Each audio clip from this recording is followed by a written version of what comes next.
नमस्कार मित्रांनो, DMER Maharashtra academy या तुमच्या हक्काच्या यूट्यूब चॅनलवर तुमचं सगळ्यांचं मनापासून स्वागत आहे. आज आपण नवी मुंबई महानगरपालिका म्हणजेच NMMC भरती प्रक्रियेबद्दल एक खूप महत्त्वाचं आणि ज्याची तुम्ही खूप आतुरतेने वाट पाहताय ते अपडेट घेऊन आलो आहोत. मला माहिती आहे तुमच्या डोक्यात खूप प्रश्न आहेत आणि त्या सगळ्या प्रश्नांची उत्तरं आज तुम्हाला इथे मिळतील. चला तर मग अजिबात वेळ न घालवता थेट मुद्द्यावर येऊया. तर सगळ्यांच्या मनात जो पहिला आणि सगळ्यात मोठा प्रश्न आहे की 27 तारखेला जी सुनावणी होती त्याचं नेमकं झालं तरी काय. चला या प्रश्नाचं उत्तर आपण आता थेट आणि स्पष्टपणे जाणून घेऊया. तर मित्रांनो, सगळ्यात मोठी आणि महत्त्वाची बातमी ही आहे की 27 तारखेला होणारी सुनावणी ती आता पुढे ढकलण्यात आली आहे. हो, तुम्ही अगदी बरोबर ऐकलं. काल ही सुनावणी झालेली नाहीये. पण थांबा, लगेच निराश होऊ नका, कारण यात एक दिलासादायक गोष्ट पण आहे. ही सुनावणी काही खूप लांबणीवर पडलेली नाहीये. कोर्टाने लगेचच पुढची तारीख दिली आहे आणि ती आहे 29 जानेवारी 2026. म्हणजे आतापासून मोजून फक्त 2 दिवसांचा फरक आहे. आता तुमच्या मनात नक्कीच आलं असेल की अरे ऐनवेळी ही सुनावणी पुढे का ढकलली, ह्याच्यामागे नक्की काय कारण असू शकतं. चला तेही आपण एकदम सविस्तरपणे समजून घेऊया. तर बघा, हे जे सगळं प्रकरण आहे ना, ते नवी मुंबई महानगरपालिकेतल्या काही सध्याच्या कर्मचाऱ्यांशी संबंधित आहे. त्यांनी स्वतःला सेवेत कायम करून घ्यावं यासाठी कोर्टात एक याचिका टाकली आहे आणि त्याच प्रकरणामुळे ही नवीन भरती प्रक्रिया थांबलेली आहे. तर झालं काय, 27 तारखेला कोर्टाचं कामकाज अगदी वेळेवर सुरू झालं. सगळं ठरल्याप्रमाणे होतं.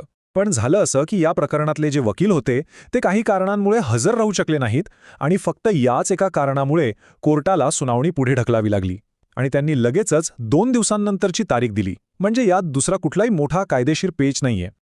मला कल्पना आहे तुम्ही सगळेजण इतक्या दिवसांपासून वाट बघताय आणि आता मनात येत असेल की अरे यार, ही तर नुसती तारीखवर तारीख सुरू झाली.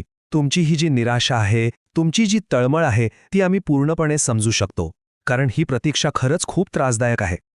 मग आता या सगळ्याचा तुमच्यावर म्हणजे आपल्या सगळ्या उमेदवारांवर काय परिणाम होईल? पुढच्या काही दिवसांत आपण नेमकी काय अपेक्षा ठेवायची? चला आता यावर लक्ष देऊया. तर मित्रांनो, आपल्यासाठी सगळ्यात महत्त्वाचे मुद्दे काय आहेत? 1. हा विलंब फक्त आणि फक्त 2 दिवसांचा आहे. 2. त्यामुळे अशी दाट शक्यता आहे की 29 तारखेला या प्रकरणावर अंतिम निर्णय होऊन जाईल आणि भरतीचा मार्ग मोकळा होईल. त्यामुळे आपल्या सगळ्यांच्या नजरा आता फक्त परवा होणाऱ्या सुनावणीकडे लागल्या आहेत. मित्रांनो, अशा सखोल संशोधनावर आधारित व्हिडिओ आणि माहिती तुमच्यापर्यंत आणण्यासाठी आमची टीम दिवसरात्र मेहनत घेत असते. जर तुम्हाला आमचं काम उपयुक्त, अर्थपूर्ण आणि मूल्यवान वाटत असेल तर या UPI QR कोडद्वारे मनापासून छोटीशी मदत करून तुम्ही आमच्या या प्रवासात सहभागी होऊ शकता आणि तुम्ही चॅनलची मेंबरशिप सुद्धा जॉईन करू शकता. लक्षात ठेवा, संयम आणि सातत्य हेच यशाचं खरं गमक आहे. तुमचा पाठिंबा आमच्यासाठी खूप मोलाचा आहे.